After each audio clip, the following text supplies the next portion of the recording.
ఎక్కడ చూసినా రాష్ట్రం అంతా జూబ్లీహిల్స్ మీదే చర్చ నడుస్తుంది. మేము గెలవబోతున్నామని బీఆర్ఎస్ వాళ్ళు చెప్తున్నారు.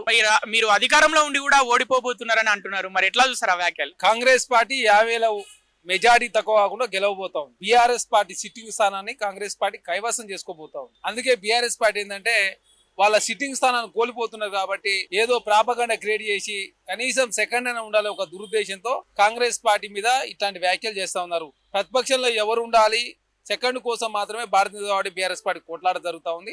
దానిలో బీఆర్ఎస్ పార్టీ సెకండ్ ఉండే అవకాశం ఉంది. కాంగ్రెస్ పార్టీ 50,000 మెజారిటీ తక్కువ కూడా గెలవబోతా ఉంది. అదే కాకుండా బీఆర్ఎస్ పార్టీ సంబంధించి ఎంపీలలో కూడా చూసినాం మనం. 37% ఓట్ బ్యాంక్ 17% పరిమితమైన పరిస్థితి. 9 స్థానాలను బీఆర్ఎస్ పార్టీ ఏకంగా 0.